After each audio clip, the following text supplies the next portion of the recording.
우한 코로나 사태 장기화로 사회 곳곳에서 스트레스와 가로에 시달리는 그런 호소가 나오고 있습니다. 그리고 안타깝게도 어제 늦은 새벽 엘리베이터 없는 건물에서 생필품을 배달하던 쿠팡맨 김모 씨가 사망하는 일도 발생했습니다. 이번 코로나 사태로 인해 사망한 이는 김모 씨뿐만이 아니고 지난 6일 경북 성주군청에서 비상근무 중이던 피제오 계장이 가로로 숨졌고, 지난 27일 전주에서 신천지 조사 업무로 야근하던 신창섭 주무관이 가로로 숨을 거뒀습니다. 그리고 어제 15일 병실이 없어가지고 집에서 정세 악화로 숨을 거둔 환자까지 정부의 대응 실패가 낳은 안타까운 인명피해가 계속 이어지고 있습니다.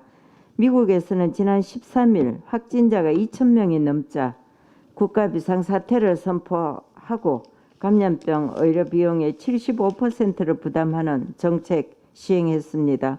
그런데 우리나라는 확진자가 8,000명이 넘고 사망자가 75명에 다다른 15일에야 대구와 경북 일부 지역에 특별 재난 지역 선포했습니다. 정부가 선제적 조치를 미리 취하고 필요한 자원과 인력을 현장에 투입했더라면 위와 같은 인명피해는 충분히 막을 수 있었을 것입니다. 요즘 최전선 의료 현장에서는 이런 말이 나온다고 합니다. 살리고 싶다. 그리고 살고 싶다.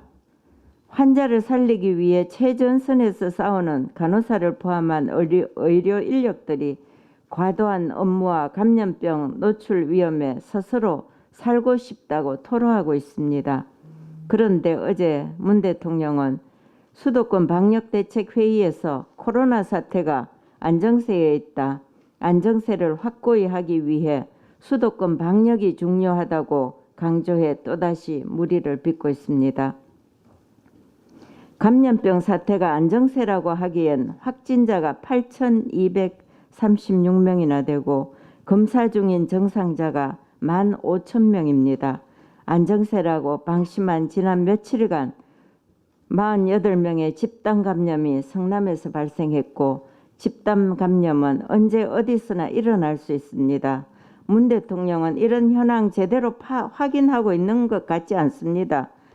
대통령은 청와대 참모진들 비롯해서 직접 현장에 한번 나가서 현장의 목소리를 들어봐야 할 것입니다.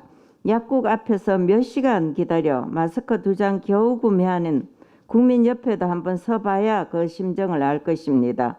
하루하루를 사선에서 보내는 간호사들, 그 방호복을 입고 서봐야 자신들의 착각을 깨달을 것입니다.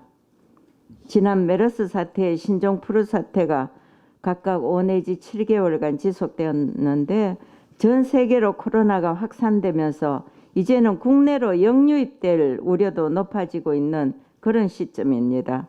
정부는 코로나 정치 당장 중단하고 사태 장기화나 역유입 발생을 최소화하기 위한 실효성 있는 대책 마련에 총력을 기울여야 할 것입니다.